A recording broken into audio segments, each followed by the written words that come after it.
selanjutnya teman-teman kita akan lanjutkan ke pembicara kedua. Nah, mungkin ini buat teman-teman yang tertarik buat nanti ngambil kuliah di Jepang, saya akan membicarakan dulu, menyampaikan CV dari pembicara kedua ini.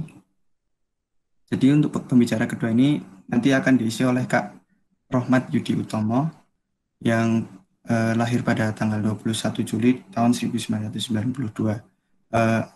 Beliau telah menyelesaikan beberapa studinya pada tahun 2010 hingga tahun 2014. Beliau telah menyelesaikan studinya di Fakultas Farmasi UGM, kemudian tahun 2014 sampai 2015 menyelesaikan program apoteker di Fakultas Farmasi UGM, kemudian tahun 2015 sampai 2017 menyelesaikan studi magister Farmasi Sains dan Teknologi di Fakultas Farmasi UGM.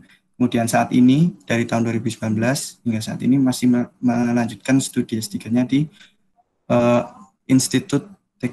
Tokyo Institute of Technology Jepang. Ya, seperti itu. Kemudian ada beberapa paper yang saya cukup menarik. Ini salah satunya berhubungan dengan COVID ya, sama Bu Muti Kawati dan Prof. Edi tahun 2020 menyelesaikan sebuah paper revealing the potency of citrus dan galangal constituent to health SARS-CoV-2 infection. Nah, ini yang berhubungan dengan COVID saat ini, kita lagi banyak masalah ini ya. Mungkin cukup segitu dari Mas Yudi. Oh ya, saat ini Mas Yudi juga sedang bersama istrinya yang juga merupakan alumni dari Fakultas Farmasi UGMJ. Itu mungkin dari Mas Yudi. Waktu dan tempat saya persilakan. Baik, terima kasih atas perkenalannya. Sudah kelihatan? Sudah masuk, Mas. Oke. Assalamualaikum warahmatullahi wabarakatuh. Waalaikumsalam warahmatullahi wabarakatuh. Alhamdulillahirabbil alamin wa bihi nasta'in wa ala umuri dunya waddin. Wassalatu wassalamu ala asrofil anbiya'i wal mursalin sayyidina wa Muhammadin wa ala alihi washabihi wa barik wa salim ajmain amma ba'd. Syukur alhamdulillah Allah telah pertemukan kita semuanya dalam keadaan yang insyaallah sehat walafiat tanpa halangan suatu apapun. Dan sebenarnya nyapa dulu senior-senior di KMF, ada Mas Munir yang ini kalau bagi saya ini adalah fans saya ketika mahasiswa juga. Ini kalau di ayat idola saya maaf. Idola saya ketika masih mahasiswa. Kalau di ayat Quran ada doa yang sangat masyhur ya. Rabbana hab lana min azwajina wa dzurriyyatina qurrata a'yun. Ini the real life qurrata a'yun itu bagi saya adalah Mas Munir itu. Dan inspirasi juga bagi saya untuk terus berdakwah dengan Islam, terutama di KMF. Dan lepas selawat salam kita curahkan kepada junjungan kita Rasulullah Muhammad SAW yang semoga kita dapatkan syafaatnya di yaumul qiyamah kelak. Ini saya izin kali ini saya akan presentasi bersama istri saya, namanya Beni Lestari.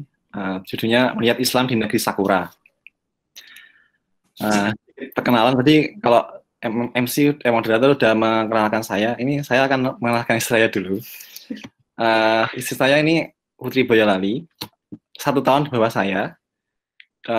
Sekarang juga masih status sebagai research staff di CCIC Farmasi UGM, dan saat ini juga sedang studi di kampus yang sama dengan saya, studi PhD tahun pertama di Komodo Laboratory Tokyo Institute of Technology. Ini juga beliau aktif organisasi selama dari mahasiswa di KMMF, di ISPI, di CCIC tentunya, terus juga di Senat juga pernah, dan ada komunitas mahasiswa prestasi UGM juga beliau aktif karena dulu adalah mahasiswa prestasi farmasi. Dan kalau ukuran studi di Jepangnya itu sebenarnya lebih lama daripada saya. Saya kebetulan baru jalan setahun. Ini kalau istri saya sejak S2 juga sudah di Jepang, tepatnya di Nara Institute of Technology, dan di S2-nya juga sudah publish paper di Scientific Report, salah satu di Nature Group, yang semoga memotivasi kita semua ya, bahwa orang Indonesia juga bisa masuk di Nature Group. Nah, sedikit masalah lagi ya soal KMMF. Ini dulu foto-foto kenangan kita KMMF. saya masuk di farmasi, gabung di KMF, jadi staf SDO. Ini hari ini ada Mas Arif Aulia juga di foto ini. Salah satu teman saya ketika selama aktif di KMF. Kemudian tahun selanjutnya saya diamanai oleh Mas terpilih, namanya Mas Ramdan Fauzi, menjadi kepala bidang di namanya pengembangan dan pelayanan umat KMF. Nah, salah satu staf saya saat itu adalah ini yang sekarang jadi istri saya. Ini accidentally dulu nggak kepikir ya kayak gitu-gitu ya.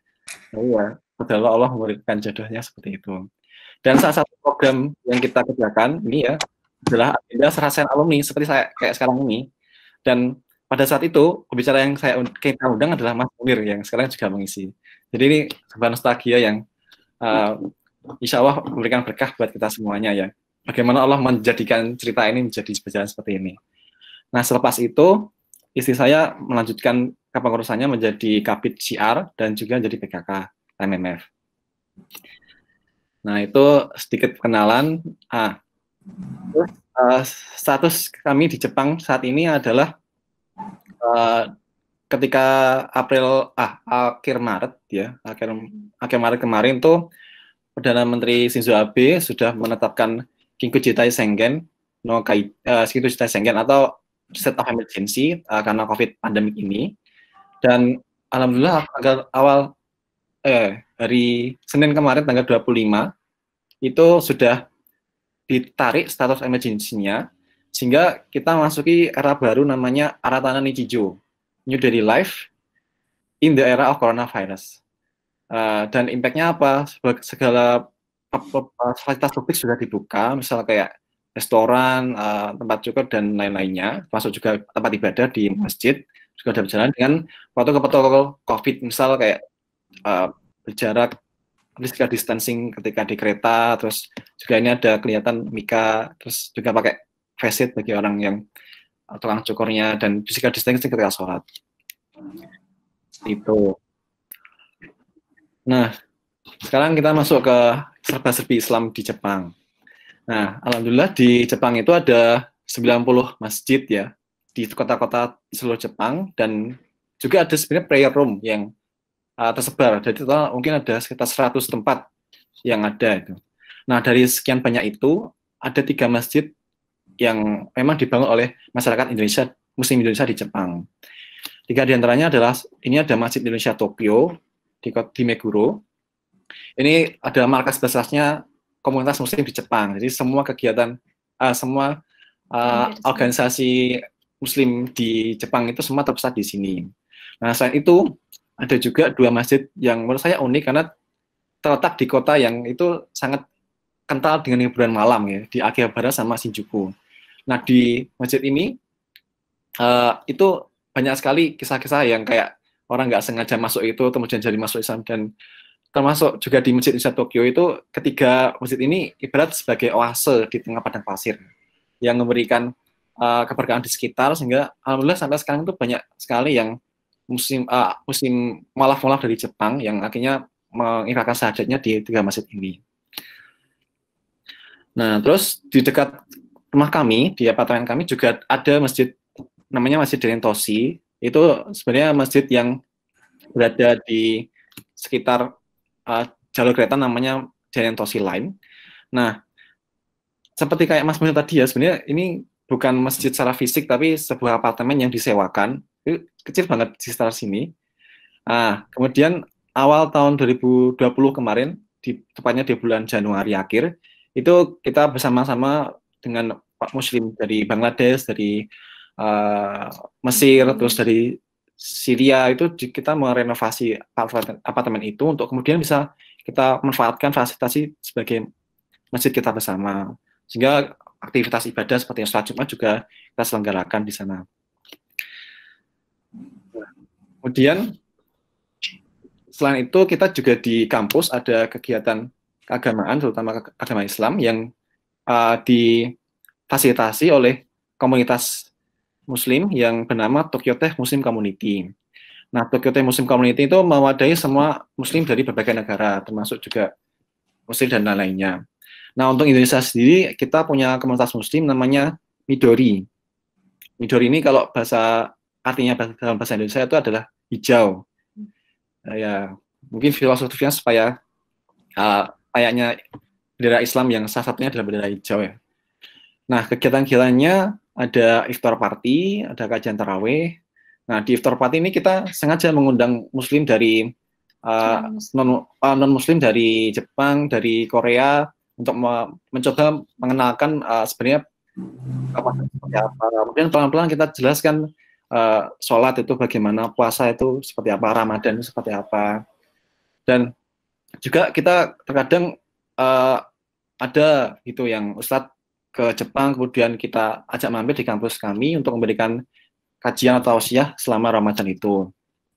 Dan ini kalau teman-teman perhatikan nih, ini tempat ini sebenarnya adalah cuman space kosong gitu ya di salah satu gedung, dan yaudah kita pasang sajadah ini untuk tempat sholat. Ini ada ceritanya teman-teman. Nah, jadi selama ini di tempat kami itu memang tidak terdapat prayer room khusus untuk sholat itu. Jadi selama ini untuk termasuk Jumat, sholat Jumat dan lain-lainnya itu kita hanya menggunakan prayer space. Kayak ada rak kosong, kita tinggal gelar sajadah, udah kita sholat gitu. Nah, dan akhir-akhir ini ada studi yang dilaksanakan oleh salah satu anak interstate dari UGM angkatan 2016. Itu dia melakukan survei penggunaan prayer space, tempat space untuk sholat gitu. Nah, ini ternyata ide ini tuh diusulkan oleh sensenya dia atau profesornya dia itu untuk melakukan studi. Artinya memang semoga dengan ini tuh bisa memberikan fasilitas, kemudian bisa adanya prayer room di kampus kami. Nah, ada satu kesamaan juga terkait prayer room ya. Jadi atau menggunakan kisah-kisah orang sholat di Jepang itu. Ini juga foto ini ya. Bisa teman-teman lihat, ini ada tulisan dalam bahasa Indonesia. Di sini Anda tidak mencuci kaki Anda. Ini real teman-teman. Dan saya rasa berita ini tuh masuk di Indonesia juga. Jadi ini terjadi di tempat satu wisata di dekat Gunung Fuji itu. Nah, walaupun foto ini tidak di tempat kami, di kampus kami, tapi kejadian serupa itu pernah terjadi itu di kampus kami, karena ada muslim yang ya dia mengangkat ke wastafel gitu, sampai ke wastafel sehingga terus akhirnya basah. Mbak, jangan gitu, Mbak. Jadi ada basah di sekitar wastafel itu teman-teman. Nah, ini satu sisi mungkin bagus ya bagi wisatawan itu menjaga sholatnya, tapi perlu juga diperhatikan etika-etika di Jepang terutama tentang kebersihan, sehingga bisa tetap memberikan kesan yang baik bagi orang-orang Jepang terkait Muslim. Nah, satu hal juga yang patut kita syukuri di Jepang adalah banyaknya makanan halal, dan di kampus kami juga alhamdulillah kita bisa menemukan makanan halal yang disediakan oleh kampus. Ini juga berkah dari hasil sounding dari TTMC, Tokyo Muslim Community, kepada pihak kampus untuk menyediakan makanan halal. Nah, seperti halal ramen, terus halal gyudon. Gyudon itu beef bowl ya, kayak di Yoshinoya gitu. Dan harganya itu jauh lebih murah dibandingkan yang di luar, 3 kali lebih murah. Jadi udah halal dan murah gitu di sini. Nah, selain itu juga ada Whole Food Corner, ini kelihatan kan, update nggak ya? Ada mie sedap cup gitu, dan remah Malkis atau makanan impor lainnya ya dari Indonesia atau Malaysia itu yang disediakan kalau di Indonesia atau mungkin koperasi gitu ya, koperasinya mereka menyediakan food corner di situ. Dan seminggu sekali ada food truck kebab yang dijual oleh orang-orang Turki yang juga insya Allah halal. Nah, itu terkait kalau tadi cerita tentang Jepang dan juga kegiatan dakwah juga di kampus kami, ini kita akan sharing mengenai pengalaman-pengalaman kita secara pribadi yang bersinggungan tentang Islam dan dengan orang-orang Jepang. Nah, bagi saya salah satunya adalah ini real foto ya, ketika saya pagi-pagi masuk ke lab itu, terus tiba-tiba di meja saya itu ada snack, kalau di desa mungkin dodol gitu ya, yang itu ada tulisannya dia kayak mengucapkan terima kasih kepada saya karena kemarin sudah bantu-bantu macam-macam gitu. Nah, ini sebagai tanda itu bagi mereka itu mereka sudah mengikhtiarkan untuk mencarikan makanan yang itu halal bagi kami, dan itu sangat menyentuh bagi saya pribadi. Orang-orang Jepang itu sebegitunya sangat care dengan orang-orang Muslim. Dan ketika party ya, jadi di Jepang itu sangat-sangat sering party di lab gitu. Dan tentu kita aware dengan kita bisa makan nggak ya dengan apa yang mereka sediakan. Nah, mereka itu di lab saya itu sangat menyediakan itu supaya saya juga bisa menikmati hidangannya ada di party itu. Ini contohnya ini adalah nabe atau hotpot shabu gitu, semacam shabu gitu, yang karena bumbu-bumbunya terus dagingnya itu juga mereka menyediakan daging halal bagi saya sehingga bisa kita konsumsi. Nah, selain itu ada cara lainnya yang ini akan diberikan oleh istri saya.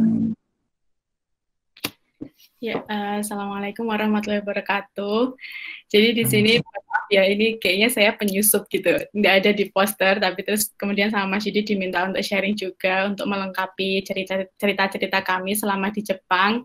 Nah ini melanjutkan saja tadi yang sudah Mas Yudi paparkan, bahwa kan kita tuh di sini tuh karena kuliahnya tuh research based, jadi kita setiap hari harus ke lab dan melakukan eksperimen. Nggak hanya kuliah aja, tapi kita setiap hari itu berinteraksi sama orang Jepang gitu. Nah, seperti yang Mas Yudi tadi bilang bahwa Jepang itu identik dengan hadiah dan party. Pokoknya dua hal ini tuh tidak bisa dipisahkan di semua kalangan, baik di kampus pun juga tidak ketinggalan ini hadiah dan juga party. Nah, waktu itu ini kalau saya, jadi kebetulan saya tuh habis liburan dari Kyushu, terus tiba-tiba tuh memberi saya oleh-oleh ini, soy sauce dan benar-benar halal. Nah, beliau ini cerita dengan excited-nya tuh cerita, ini saya menemukan nih makanan halal untuk kamu yang bisa kamu makan. Terus beliau cerita ini produknya apa, sampai beliau tuh mencari tahu. Ya, jadi dua hal ini adalah salah satu perhatian mereka terhadap kami, dan juga ini salah satu chat dari teman saya yang waktu itu pertama kali mau masuk ke lab, terus mereka sebenarnya sudah paham sedikit tentang kalau Muslim itu ada food restriction. Mereka pahamnya itu nggak boleh minum alkohol sama nggak boleh makan babi. Tapi untuk hal-hal yang lainnya itu mereka sebenarnya pernah dengar tapi tidak tahu. Dan ini sangat ingin mencari tahu ke kita, jadi ingin diceritakan bagaimana sih tentang rules halal haram di Islam gitu. Nah, ini adalah kesempatan kita untuk sedikit banyak berdakwah semaksimal yang kita bisa dengan orang-orang terdekat kita gitu. Nah, ini foto yang kedua itu party juga. Ini uniknya tuh kalian mungkin bisa spot ya ini. Oh, mohon maaf ya. Jadi kalau di sini tuh kalau party itu tuh alkohol. Party itu sama dengan alkohol. Jadi pasti selalu ada alkohol di dalam setiap party. Nah, karena ada kami Muslim, mereka itu sekarang mengubah budaya party-party mereka gitu. Ini salah satunya. Jadi waktu itu mereka pengen makan masakan Indonesia, dan mereka itu mencari tahu sendiri makanan Indonesia yang dekat kampus gitu. Dan ternyata mereka menemukan salah satu makanan Indonesia yang itu saya tidak tahu karena tidak ada label halalnya. Dan mereka malah menelponkan ke restorannya apakah bisa menyediakan makanan halal karena ada teman kami yang Muslim seperti itu. Jadi mereka malah yang mengusahakan, dan setelah semuanya clear itu baru memberitahu saya dan mengajak saya makan di restoran tersebut. Jadi kayak semakin tersentuh dengan effort-effort mereka agar kami tuh bisa menikmati makanan bersama mereka, dan juga mereka sangat menghargai tentang aturan yang di Islam gitu. Nah, ini waktu itu di lab, jadi bisa dilihat ya. Jadi ini alkohol pasti selalu ada. Terus mereka memilihkan yang saya bisa makan, sashimi, ikan mentah, dan soy sauce yang saya bisa makan, insya Allah. Nah, untuk ini tuh juga waktu itu saya coba membuat sate dan rendang dan share kepada mereka, terus cerita sedikit juga tentang Indonesia. Nah, ini salah satu ikhtiar kami untuk mengenalkan Islam dan sedikit banyak tentang budaya-budaya dalam Islam dan ibadah kami kepada mereka gitu. Nah, ini tentang puasa dan Ramadan. Ini juga unik. Baru banget. Jadi baru banget ya kemarin ya. Waktu itu sebelum lockdown, jadi kampus kami lockdown itu sekitar awal April ya, April. Terus waktu sebelum lockdown saya sempat cerita sama sensei. Sensei itu semacam supervisor saya ya di lab. Sensei saya cerita kalau saya sebentar lagi Ramadan nih. Oh, Ramadan. Mereka tuh sempat dengar sih, udah pernah dengar Ramadan itu yang nggak boleh makan minum selama seharian penuh itu ya. Terus respon pertama mereka apa sih? You will be die ya. Gitu. Pasti selalu itu. Mereka tuh kayak nggak bisa membayangkan kalian tuh bisa puasa tuh kayak gimana gitu. Mereka tuh sangat ingin mencari tahu. Kemudian saya ceritakan sedikit banyak.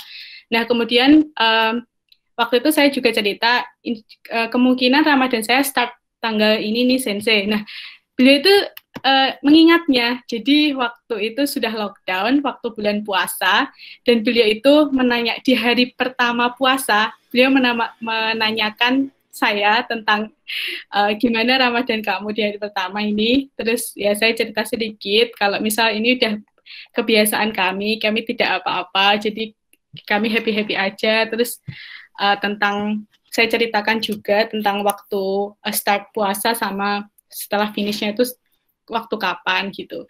Nah, terus beliau semakin ingin tahu lebih lanjut dan ini pernyataan beliau sendiri. Jadi Ramadan fasting itu kayaknya bagus ya untuk memperpanjang umur, bagus ya untuk kesehatan gitu. Terus ini setelah itu kami berdiskusi lebih banyak gitu tentang ini. Nah, ternyata ada cerita di balik itu. Jadi sensei saya ini pernah mendengarkan manfaat puasa dalam tanda kutip ya, itu dari Osumi Sensei. Mungkin ada yang tahu. Jadi di tahun 2016 di kampus kami ada namanya Osumi Sensei, Yoshinori Osumi. Beliau adalah salah satu pemenang Nobel di bidang satu-satunya ya, di bidang fisiologi and medicine. Jadi beliau itu masih aktif sampai sekarang. Umur beliau 75 tahun, sudah pensiun tapi masih aktif dan mendirikan research center di kampus kami, dan kebetulan lab saya itu adalah salah satu di bawah beliau. Jadi saya sedikit banyak juga riset saya tentang autofagi ini. Nah, saya mungkin nggak bisa menjelaskan lebih banyak ya. Mungkin teman-teman bisa mendownload sendiri paper-papernya beliau. Tapi saya di sini ingin meng-highlight bahwa sensei saya pernah mendengar tentang manfaat fasting itu dari penemunya langsung ya, autofagi mekanisme. Nah, autofagi ini apa? Autofagi wa sojini tateoru itu. Jadi ini lebih ke intinya sih autofagi itu proses pembersihan sel-sel jaringan organel dalam tubuh kita. Autofagi itu berasal dari bahasa Yunani, auto itu sendiri, fagi itu memakan, jadi memakan diri sendiri.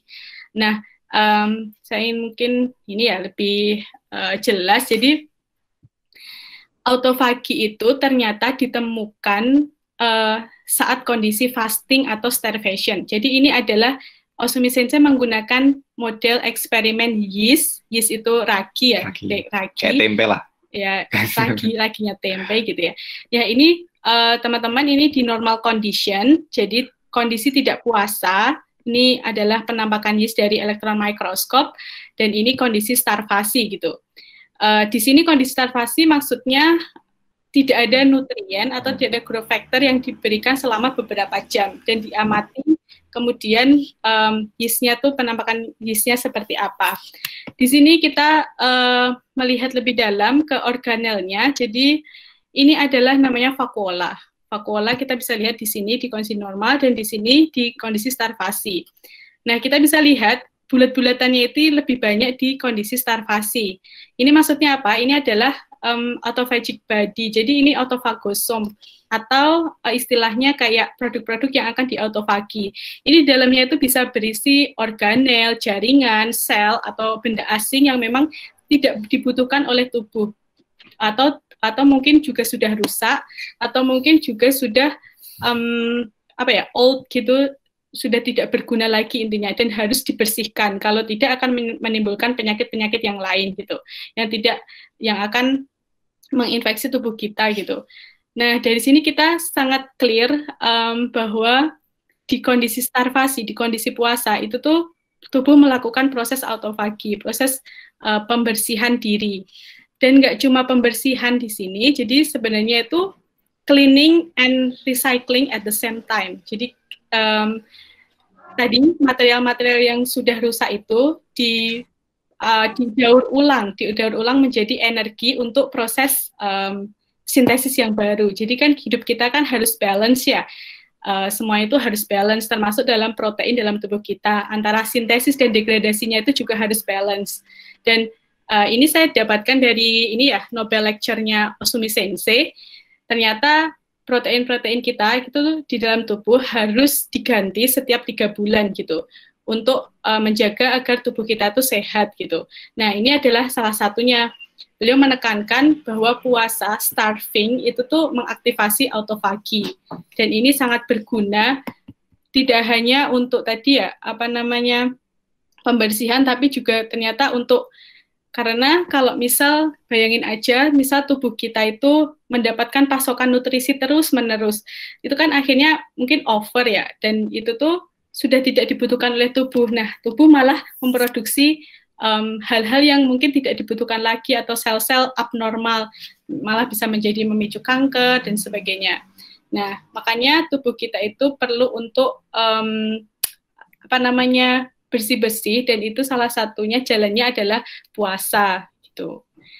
Ini mungkin nanti teman-teman juga bisa searching Nobel lecture-nya beliau gitu. Mungkin sedikit banyak tentang autofagi dan juga sharing dari saya.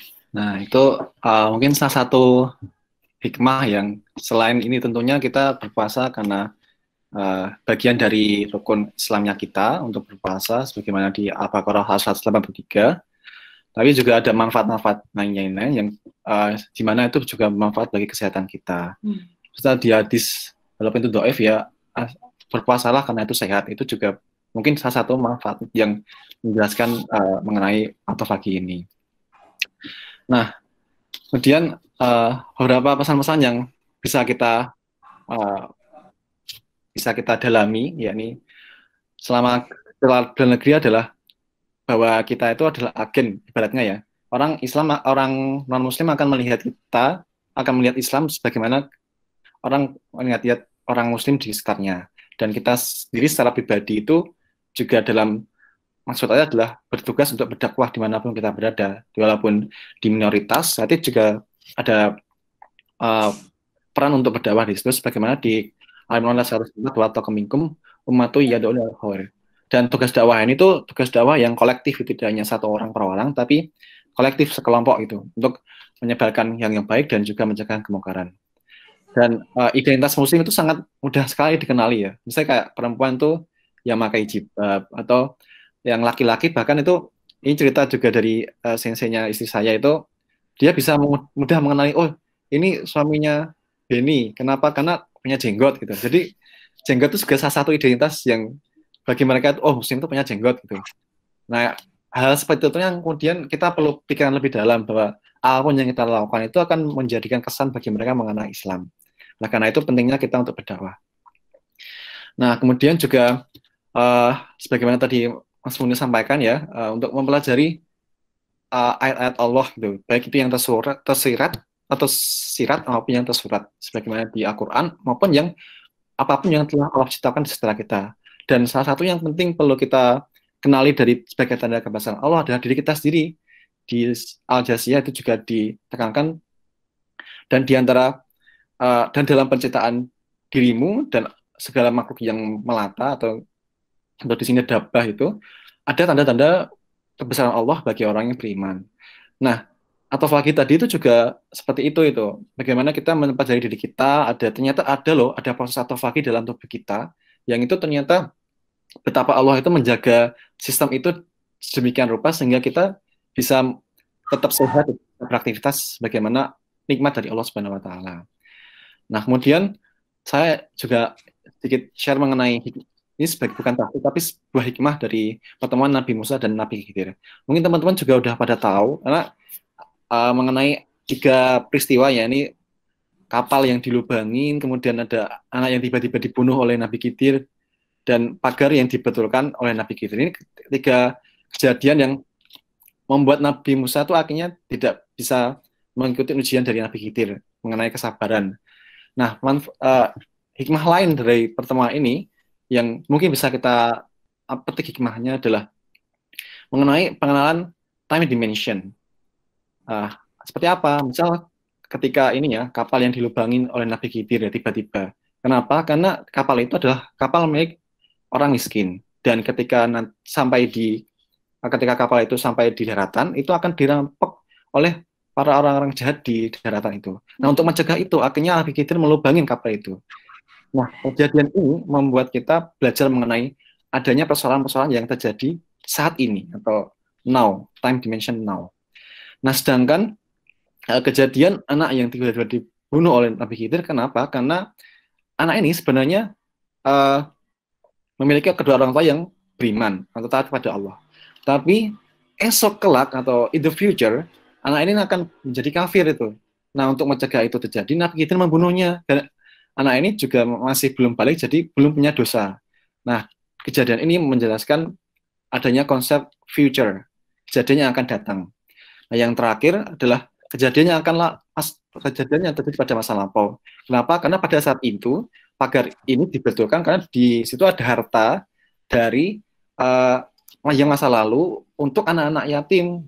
Nah, supaya itu tetap terjaga, hartanya Nabi itu membenarkan pagar itu. Nah, siklus ini, kejadian sekarang, yang akan datang, dan masa lalu, itu ada suatu siklus yang selalu beriringan, dan itu akan membuat kita berpikir bagaimana menentukan sebuah keputusan. Ketika kita tidak bisa mempertimbangkan data dengan baik, itu akan memberikan keputusan yang tidak tepat. Nah, pentingnya disinilah kita belajar mengenai manajemen kejadian dan manajemen informasi-informasi yang perlu kita pegang. Dan syawal ini adalah salah satu manajemen itu, yang mana kita bisa saling terhubung antara yang sekarang jadi pengurus dan nanti akan jadi tetap pengurus, dan juga bertemu dengan para alumni yang sekarang kita bisa sharing data ya. Nah, di sini data itu menjadi penting sekali untuk kita pegang, kita kuasai, kita pergunakan supaya nanti bisa menentukan keputusan dengan baik. Tapi kita nggak seperti Nabi Khidir ya, di ayat ini Al-Kahfi itu emang Allah menganugerahai sebuah kemampuan Nabi Khidir berupa takwil untuk mengetahui masa depan dan masa yang lalu. Tapi kita kan tidak diberi anugerah seperti itu. Nah, maka apa yang kita usahakan adalah kita perlu untuk menguasai data, penguasaan mengenai data. Dan sekarang di digital itu, big data itu sangat menjadi kunci bagi semua negara ya, termasuk juga sekarang saya rasa juga organisasi termasuk KMF juga bagian dari itu, untuk memiliki sebuah big data, sebaran jamaahnya, sebaran muslimnya, seperti itu. Dan juga adalah pentingnya olah data itu. Data yang ada kemudian diolah. Nah, pengolahan data yang sekarang sedang banyak berkembang adalah penggunaan artificial intelligence. Jadi bagaimana kita menggunakan big data yang kita miliki, kemudian kita olah, sehingga dengan penguasaan itu kita akan bisa memberikan keputusan-keputusan, atau misalnya kalau KMF itu memberikan program-program yang bisa tepat sasaran dan bisa memiliki dampak yang besar itu. Nah, demikian sharing dari kami. Ulang maaf. Ini juga nanti kalau misal ingin bertanya lebih lanjut mengenai beasiswa kami dan lainnya dan studi kami, insya Allah kita juga akan coba bisa jawab jika ada waktu. Dan dari kami, wassalamualaikum warahmatullahi wabarakatuh. Waalaikumsalam warahmatullahi wabarakatuh. Tadi sedikit mengasih kesimpulan atas penyampaiannya. Jadi emang kalau kita mau kuliah di luar negeri itu nggak usah takut sama ibadah kita akan dihambat atau enggak gitu ya, Mas dan Mbak ya. Bahkan bisa mendapatkan experience baru yang di negara-negara minoritas Muslim itu sendiri. Ya. Terima kasih Mas Yudi dan Mbak Beni atas ilmu dan sharing yang telah diberikan. Semoga memberikan manfaat bagi kita semua.